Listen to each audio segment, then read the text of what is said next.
Hello friends, welcome to AV classes. आज friends जो मैं टॉपिक लेकर आया हूँ वह सब्जेक्ट है अप्लाइड मैकेनिक्स। अप्लाइड मैकेनिक्स का आज का वीडियो फ्रेंड्स बहुत इंपॉर्टेंट होने वाला है, क्योंकि आज मैं बताने वाला हूँ अगर किसी बीम की सपोर्ट हिंज और रोलर हो तथा उस बीम पर इंक्लाइंड फोर्स लग रहा हो तो उसके लिए रिएक्शन फोर्स कैसे निकालते हैं।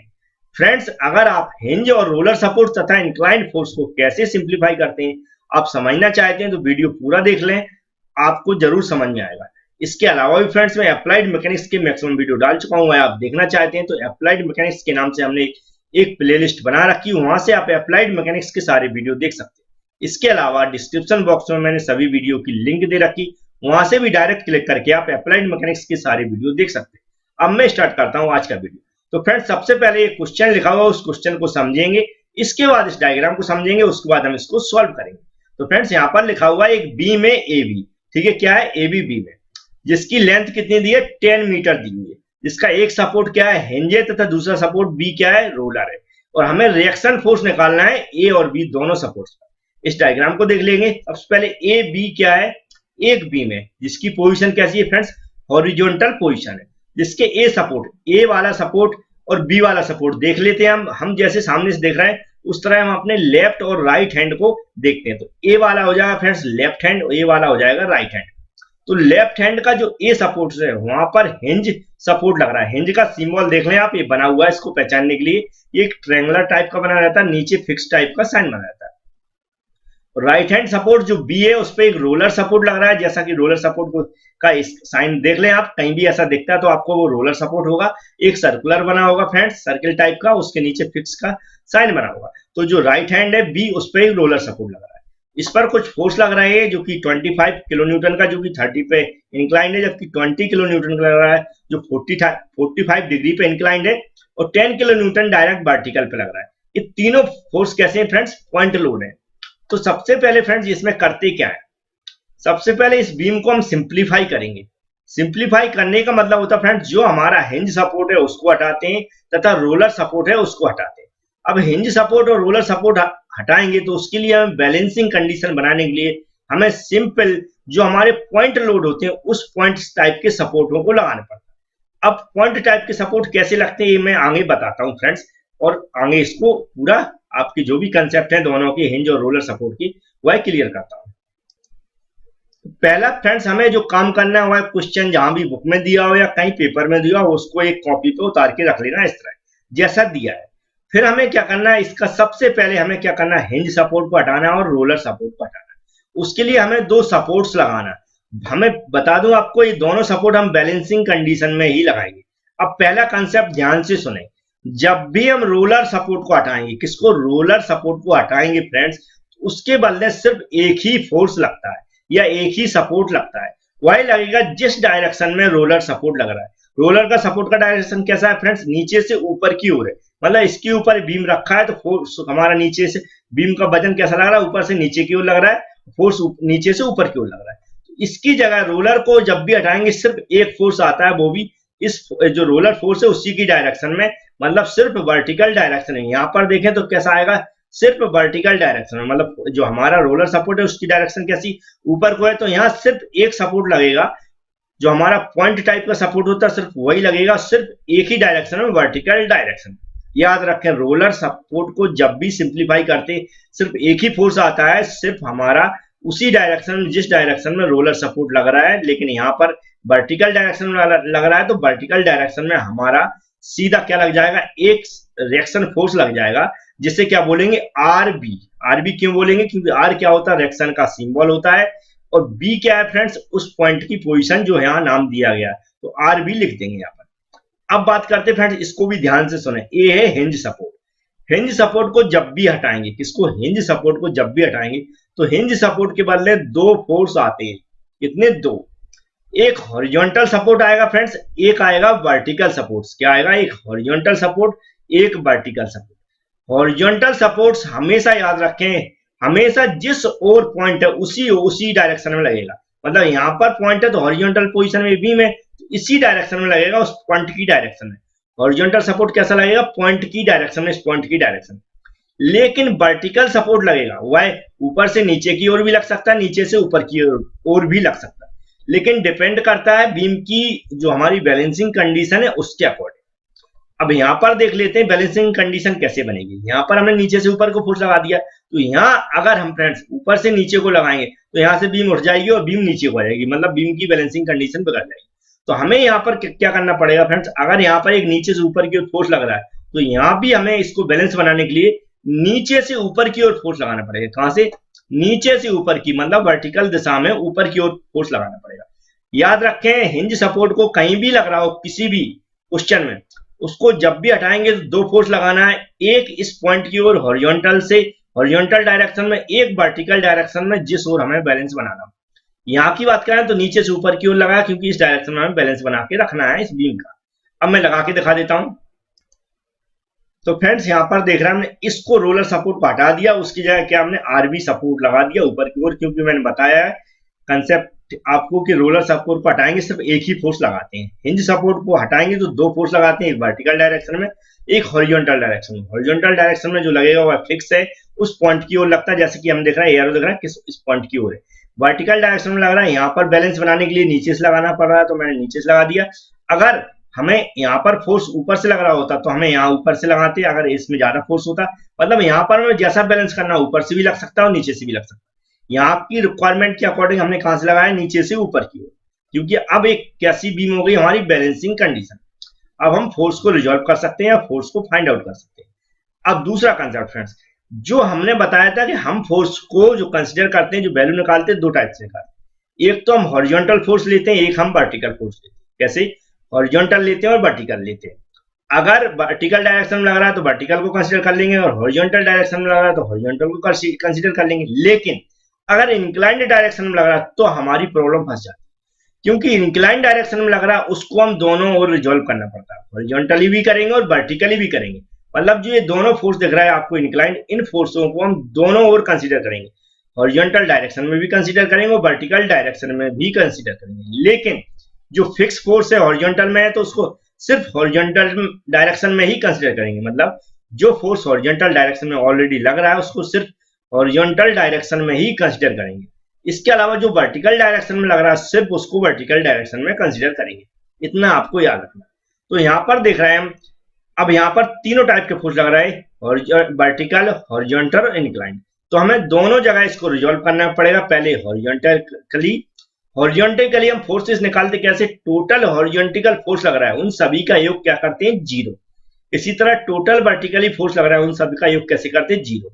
इस तरह हम क्या करते हैं? फोर्स की वैल्यू निकालने की कोशिश करते हैं। तो सबसे पहले यहाँ पर देख रहे हैं हॉरिजॉन्टली एक फोर्स लग रहा है और इन दोनों फोर्सेस को हम हॉरिजॉन्टली रिजॉल्व करेंगे इस लाइन की ओर। क्या करेंगे? जहां देख रहा है इसका एंगल किसके साथ बन रहा है? हॉरिजॉन्टल लाइन के साथ। इसको एक बार नीचे की ओर रिजॉल्व करेंगे तो हम जानते हैं जिस ओर एंगल बनता है उस तरफ क्या आता है? कॉस।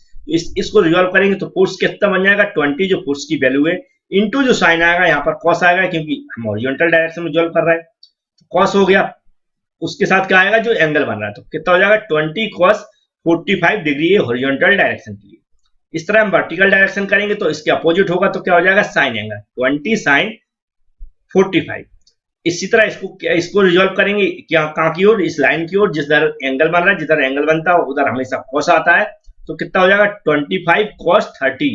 इस तरह इसको वर्टिकल रिजॉल्व करेंगे तो कितना आ जाएगा? 25 sin 30। अब हम इसको रिजॉल्व करके दिखाते। सबसे पहले हम कैसा करेंगे? हॉरिजॉन्टल डायरेक्शन में सॉल्व करेंगे। तो फ्रेंड्स यहाँ पर हमने क्या किया? सॉल्व करके रख लिया। जैसा कि हम लिखते हैं सबसे पहले total horizontally force equal to 0 होता। अब लेकिन सॉल्व करते समय याद रखें हमें क्या करना है? लेफ्ट से राइट की ओर, कहां से? लेफ्ट से राइट की ओर जितने भी फोर्स लग रहा है उन सबका योग करके हम एक साइड लिख लेते हैं, फिर इसके बाद इक्वल का निशान दबाते हैं, फिर राइट से लेफ्ट की ओर, राइट से लेफ्ट की ओर जितने भी फोर्स लग रहा है उन सबका योग करके एक साइड लिख लेते हैं। तो यहाँ पर देखेंगे ये क्या है? लेफ्ट से राइट की ओर, इसकी डायरेक्शन ऐसी है, मतलब लेफ्ट से राइट की ओर है और कोई फोर्स इस तरह डायरेक्शन में नहीं लग रहा है, तो हमने एक फोर्स को हमने क्या लिख लिया? RAH इक्वल टू RAH क्या friends? H means horizontal direction में लग रहा है, A मींस ये जब पॉइंट है ये यहाँ का, H मींस क्या? R मींस क्या? Reaction force. ठीक है फ्रेंड्स। अब हमारे ये दोनों फोर्सों को भी हॉरिजॉन्टल डायरेक्शन में कंसीडर करना पड़ेगा। तो ये जब नीचे की ओर इस तरह रिजॉल्व होंगे, इसकी डायरेक्शन किधर की हो जाएगी? इधर की ओर हो जाएगी। इस तरह ये नीचे की ओर रिजॉल्व होगा फ्रेंड्स, इसकी डायरेक्शन कैसी हो जाएगी? इधर की ओर हो जाएगी, मतलब राइट हैंड से लेफ्ट की ओर हो जाएगी, मतलब राइट हैंड से लेफ्ट की ओर हो जाएगी। ये दोनों फोर्सेस को हम क्या करेंगे, इक्वल करके एक साइड लिख लेंगे योग करके। तो हमने क्या किया, फोर्स लिख लिया। हम जान रहा है कि जिस ओर एंगल बनाता है उस तरफ कॉस आता है, कॉस लिख लिया, जो हमारा एंगल दिया उसको लिख लिया, प्लस यहाँ भी जो फोर्स जो एंगल आ रहा कॉस उसको, और जितना एंगल बन रहा है उसको लिख लिया। अब हमें इसको सॉल्व करना है कैलकुलेटर से, तो मैं डायरेक्ट वैल्यू करके लिख देता हूं। तो फ्रेंड्स यहाँ पर आंसर आ गया इतना, हमने ए आर ए एच की वैल्यू निकाल ली। अब हमें दूसरा में क्या कंसेप्ट हम जानते हैं, वर्टिकली फोर्सेस को रिजॉल्व करना। जो वर्टिकल डायरेक्शन में लग रहा है उनको कंसीडर करना, वर्टिकल डायरेक्शन में ओनली। इसके अलावा जो इंक्लाइन फोर्स लग रहा है उनको भी वर्टिकल डायरेक्शन में कंसीडर करना, वर्टिकल डायरेक्शन में रिजॉल्व करके। तो फ्रेंड्स हमने सॉल्व करके रख लिया। सबसे पहले लिखना है total vertical forces equal to 0। इसको दूसरी तरह भी लिख सकते हैं, जैसा कि मैंने सॉल्व करके लिखा हुआ। क्या लिख सकते हैं, total upward force equal to total downward force. क्या लिख सकते हैं, total upward force equal to total downward force. मतलब ऊपर की ओर जितने फोर्स लग रहा है उन सभी का योग बराबर ऊपर से नीचे की ओर फोर्स लग रहा है उन सभी का योग लिखना है। ठीक है फ्रेंड्स, तो ये हमने यहाँ लिख के दिखाया, समझ लीजिए। अपवर्ड फोर्स का मतलब होता है फ्रेंड नीचे से ऊपर की ओर जितने फोर्स लग रहा है उन सबका योग एक साइड लिख लेंगे। तो यहाँ पर दिख रहा है ए नीचे से ऊपर की ओर लग रहा है, हमने जैसा बताया सिर्फ वर्टिकल फोर्स को कंसीडर करेंगे, जैसा कि यहाँ पर हॉरिजॉन्टल फोर्स को ओनली कंसीडर किया था। तो ए आर ए भी हो गया फ्रेंड्स, यहाँ लिख लिया आर ए भी। तो फ्रेंड्स यहाँ पर दिख रहा है मैंने क्या लिख लिया, आर ए भी plus R B. R B मतलब जे भी देखेंगे तो नीचे से ऊपर की ओर लग रहा है, तो आर बी लिख लिया। अब जी तो होगा नीचे से ऊपर की ओर सिर्फ दो फोर्स लग रहा है, इन्हें बोलते हैं अपवर्ड फोर्सेस। इक्वल टू क्या होता है, टोटल डाउनवर्ड फोर्सेस, मतलब ऊपर से नीचे की ओर लग रहा है लेकिन वर्टिकल पोजीशन में। तो हमने लिख लिया 10। 10 क्या है, ऊपर से नीचे वर्टिकल पोजीशन में, हमने उसको लिख लिया। क्योंकि सभी का योग लिखना तो हमने क्या कर दिया, प्लस कर दिया, प्लस 20 साइन 45। इसको वर्टिकल दिशा में हमने रिजॉल्व किया, मतलब इसको वर्टिकल बनाया। तो फ्रेंड्स क्या होगा, 20 साइन 45। तो हमने डायरेक्ट लिख लिया 20 साइन 45 प्लस इसको भी वर्टिकल डायरेक्शन में रिजॉल्व किया, तो ये वर्टिकल कितना होगा 25 साइन 30। तो इसको भी लिख लिया। अब हमें इसको सॉल्व करना ओनली। तो फ्रेंड्स यहाँ पर हमने क्या किया, इसको सॉल्व कर लिया, 10 की जगह 10 रख दिया, इसकी वैल्यू निकाल ली कैलकुलेटर से 14.14 आई, इसकी वैल्यू निकाल ली कैलकुलेटर से 12.5 आई। इसको जब ऐड किया तो 36.64 किलोन्यूटन आएगा। यहाँ पर यूनिट वही लिखना जो यहाँ पर फोर्स की दी गई है, तो हमने ऐसा लिख दिया। अब यहाँ पर दो अननोन वैल्यू है, R A H plus R B. R A H क्या है फ्रेंड्स, एच की जगह फ्रेंड्स भी कर लें क्योंकि यहाँ पर भी था, क्योंकि वर्टिकल फोर्स को रिजॉल्व कर रहा है। आर एच ऊपर आएगा जो मैंने सॉल्व करा चुका हूँ, तो यहाँ पर एच की जगह भी कर लें। सिंबल है आर क्या, रिएक्शन फोर्स का सिंबल है। ए भी क्या है, ए मीन्स यहाँ पर जो पॉइंट लग रहा है, बी मीन्स क्या, वर्टिकल फोर्सेस। तो फ्रेंड्स यहाँ समझ गए हो, इसको भी आर ए भी कर लें, बी मीन्स वर्टिकल फोर्सेस। ठीक है फ्रेंड्स, अब इसमें दो अननोन है, एक आर ए भी जो वर्टिकल दिशा में फोर्स लग रहा है तथा रिएक्शन फोर्स आर बी, उसको भी निकालना है।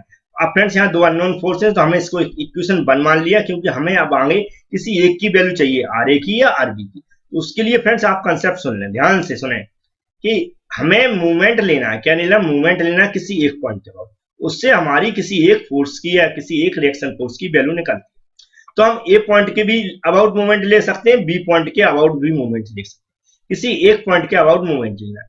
लेकिन हम जो लेते हैं, जो हम आपको कंसेप्ट बता रहे हैं, उसमें सिर्फ हम ए पॉइंट के अबाउट मूवमेंट लेते हैं। मतलब मेरा जो कंसेप्ट रहता है, हम क्या करते हैं, जो राइट हैंड साइड है वहां से लेफ्ट हैंड की साइड हम क्या करते हैं, सारे फोर्सेस का मूवमेंट लेते हैं, राइट से लेफ्ट की ओर। और इसीलिए हम क्या करते हैं, ए पॉइंट के अबाउट हम मूवमेंट लेते हैं। तो हम क्या करेंगे, ए पॉइंट के अबाउट मूवमेंट लेंगे। मूवमेंट लेने का फॉर्मूला आपको मालूम हो चाहिए, मूवमेंट इक्वल टू होता फोर्स इंटू परपेंडिकुलर डिस्टेंस। क्या होता, फोर्स इंटू परपेंडिकुलर डिस्टेंस, मतलब बल इंटू लंबवत दूरी।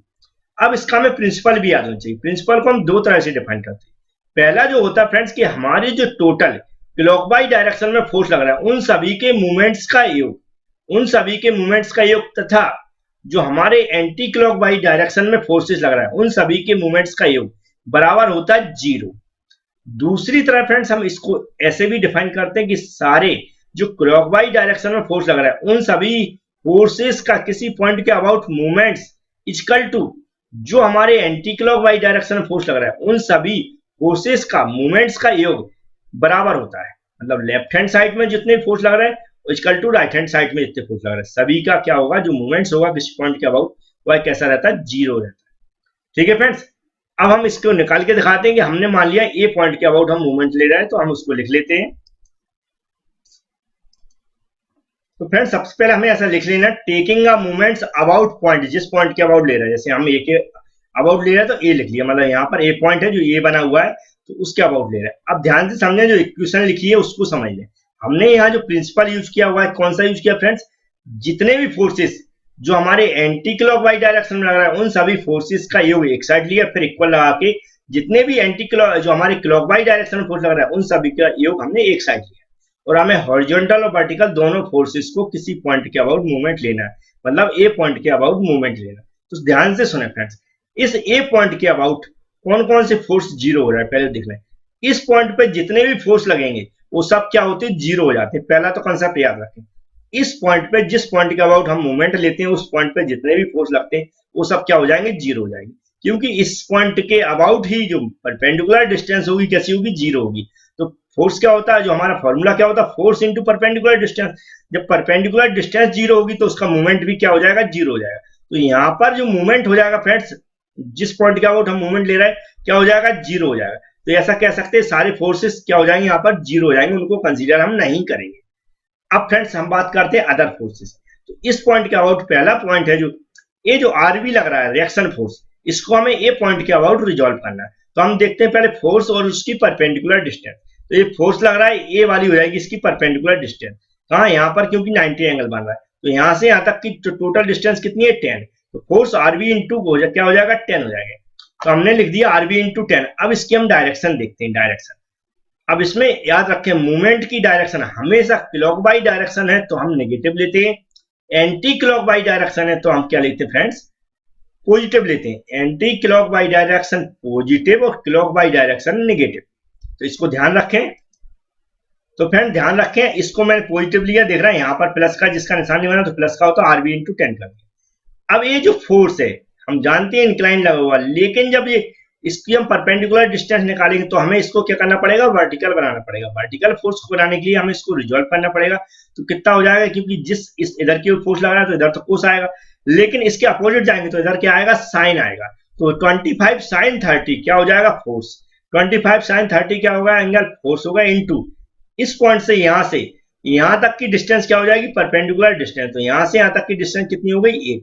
तो हमने 8 का मल्टीप्लाई कर दिया, मतलब फोर्स इंटू परपेंडिकुलर डिस्टेंस। अब यहाँ पर माइनस क्यों लगाया फ्रेंड्स, क्योंकि इस फोर्स की डायरेक्शन ऐसी कैसी हो जाएगी, क्लॉकवाइज डायरेक्शन। क्लॉकवाइज डायरेक्शन में हम मूवमेंट हमेशा कैसा लेते हैं, नेगेटिव। तो हमने माइनस का साइन लगा दिया। अब माइनस हमारा 20 वाला फोर्स भी हमारा कैसा इंक्लाइंड है, तो हम इसको वर्टिकल बनाएंगे फ्रेंड्स। तो हमारा क्या हो जाएगा, 20 साइन 45 हो जाएगा। तो हमने फोर्स बना दिया 20 साइन 45 इंटू 5, मतलब यहां से और इस जिस पॉइंट के अबाउट मूवमेंट ले रहा है वहां तक की डिस्टेंस, परपेंडिकुलर डिस्टेंस कितनी हो गई, 5 हो गई। तो हमने 5 का मल्टीप्लाई कर दिया, क्योंकि 2 3 2 5। अब माइनस साइन क्यों आया, क्योंकि इसका भी नीचे की ओर डायरेक्शन, तो इस फोर्स का इसके अबाउट कैसी है, इस तरह देखेंगे तो क्लॉकवाइज डायरेक्शन है। क्लॉकवाइज डायरेक्शन में मूवमेंट हमेशा कैसा लेते हैं, नेगेटिव लेते हैं, नेगेटिव रखते हैं। इंटू 10 इसके भी नीचे की ओर डायरेक्शन है, और इस पॉइंट के अबाउट क्लॉकवाइज डायरेक्शन, 10 इंटू क्या कर दिया, 3 कर दिया। तो हमारा ये भी माइनस हो गया। अब हमें इसको सिर्फ सॉल्व करना है। सॉल्व करने से पहले हम इसको क्या कर सकते हैं, इक्वल के इस तरफ भी ला सकते हैं। तो ये सारी नेगेटिव वैल्यू कैसी हो जाएंगी, पॉजिटिव हो जाएंगी, जो कि मैंने अभी इससे पहले रखा था, लेकिन मैंने समझाने के लिए इसको इक्वल टू 0 कर दिया, जिससे आपको माइनस और प्लस क्लियर हो जाए। तो ये सॉल्व करने का तरीका फ्रेंड्स, हमने क्या किया, इक्वल की इस तरफ ला दिया सारी वैल्यू। अब हमें सिर्फ सॉल्व करना है मैथमेटिकली, हमें यहाँ आरबी की वैल्यू निकालना है। तो मैं डायरेक्ट निकाल के दिखा देता हूँ। तो फ्रेंड्स यहाँ हमने इसको डायरेक्ट सॉल्व कर लिया मैथमेटिकली, जैसे ही मैंने बताया था। इक्वल इसको इस तरफ लेगा, तो अब इसके बाद इसको सॉल्व किया तो इसकी वैल्यू 100 आई। इसको सॉल्व किया तो 70.70 बनाई, इसको सॉल्व किया तो 30 आई। इसको ऐड कर दिया तो इतनी वैल्यू आ गया। हमें इसके मल्टीप्लाई कितना है, 10 है, तो हमें 10 इधर ले जाएंगे। तो जब मल्टीप्लाई में तो क्या इसकी वैल्यू की जस्ट नीचे आएगा। तो मैंने आरबी इक्वल टू क्या कर दिया, 200.7.1 बटे कितना कर दिया, 10 बटे 10 आ गया। तो 10 का अगर इसमें डिवाइड किया तो 20.07 किलो न्यूटन आ गया। हमने बताया जो इसकी यूनिट होगी किलो न्यूटन, जो फोर्स की यूनिट दी गई वही यूनिट होगी। अब आरबी का मान हमें कहाँ रखना पड़ेगा, जो इक्वेशन 1 बनाई हुई है मैंने, अगर आरबी की जगह हम क्या रख देंगे, इतनी वैल्यू रख देंगे, तो हमारा आर ए बी का मान आ जाएगा। तो फ्रेंड्स यहाँ पर देख रहा है कि जो क्वेश्चन इक्वेशन 1 है उसमें डायरेक्ट हमने सबसे पहले जो इक्वेशन बनाई हुई उसको लिख लेना फ्रेंड्स है, ठीक है। उसको लिखने के बाद क्या करेंगे फ्रेंड्स हम, तो फ्रेंड्स जैसा मैं बता रहा था कि लिख लेना आर ए भी, कौन सा ए वाला फोर्स है जो कि दिख रहा है सेम वाला, और आर बी की जगह आर बी लिखना। हमें आर बी की वैल्यू हमने जो कि यहाँ पर फाइंड आउट की है उसको यहाँ पुट कर देना। हम यहाँ पुट करेंगे तो ये प्लस में हो जाएगा, प्लस में होगा तो इसको सॉल्व करेंगे, आर ए बी की वैल्यू निकालेंगे तो ये कहाँ पहुंच जाएगा, इधर पहुंच जाएगा। तो R A B equal to क्या हो जाएगा, के में ये वाला वैल्यू क्या हो जाएगी, माइनस हो जाएगी। तो इसको इसमें से घटाएंगे तो 16.57 किलो न्यूटन आएगी। मतलब आर ए बी की जो वैल्यू आ जाएगी मेरी कितनी आ जाएगी, 16.57 और आर बी की 20.07। मतलब आर बी रिएक्शन फोर्स आ गया मेरा, लेकिन आर ए रिएक्शन फोर्स नहीं आया। यहाँ पर कौन सा जो वर्टिकल फोर्स लग रहा है, जो हमने हिंज सपोर्ट को सिंप्लीफाई किया था हॉरिजॉन्टल और वर्टिकल फोर्स से, सिर्फ वो उसकी वैल्यू आई है। तो जो इन दोनों का, जो हमारा हॉरिजॉन्टल सपोर्ट लग रहा है और जो वर्टिकल सपोर्ट लग रहा है, इन दोनों का जो रिजल्टेंट होगा फ्रेंड्स, क्या होगा, जो रिजल्टेंट होगा वह क्या हो जाएगा, जो पॉइंट ए है उसका रिएक्शन फोर्स हो जाएगा। तो याद रखें, जो रिएक्शन फोर्स आर ए निकालने के लिए हमें क्या करना पड़ता है, इन दोनों का रिजल्टेंट फोर्स निकालना पड़ता है। तो रिजल्टेंट फोर्स का जो फॉर्मूला होता है वह मैं बता देता हूं। तो फ्रेंड्स, रिजल्टेंट फोर्स का जो फॉर्मूला होता है, जो हॉरिजॉन्टल फोर्स है उसका स्क्वायर प्लस जो वर्टिकल फोर्स है उसका स्क्वायर, उनका दोनों का स्क्वायर, और रूट ऊपर से क्या चढ़ता है, रूट चढ़ता है। तो रूट चढ़ा दिया मैंने फ्रेंड्स। यहाँ पर आर ए एच की जो वैल्यू है फ्रेंड्स, उसको मैंने यहाँ पर पुट कर दिया। कहां से, जो मैंने स्टार्टिंग में जब हॉरिजॉन्टल फोर्स को फाइंड आउट किया था वहां पर जो वैल्यू निकाली थी इस फोर्स की, उसको यहाँ रख दिया, स्क्वायर कर दिया, प्लस जो मैंने आर ए बी की अभी वैल्यू निकाली उसको रख दिया। इन दोनों को हमें सॉल्व करना है कैलकुलेटर से। तो इसका स्क्वायर कर लें, इसका स्क्वायर कर लें, ऐड कर लें, फिर उसका रूट निकाल लें। तो आर ए इक्वल टू क्या आएगा, 39.44 किलो न्यूटन। किलो न्यूटन क्या है, जो फोर्स की यूनिट है जो यहाँ पर होगी। ठीक है फ्रेंड्स, तो आर बी और आर ए हमें निकालना था, रिएक्शन फोर्स, उसको मैंने कैसे फाइंड आउट किया। फ्रेंड्स, वीडियो पसंद आया हो तो लाइक जरूर करें। मैंने कोशिश की है कि कैसे फोर्सेस हैं जो, उनको कैसे रिजॉल्व किया जाता, कैसे हिंज फोर्स को सिंप्लीफाई किया जाता, कैसे रोलर फोर्स को सिंप्लीफाई किया जाता। वीडियो पसंद आए तो लाइक जरूर करें। Thank you friends.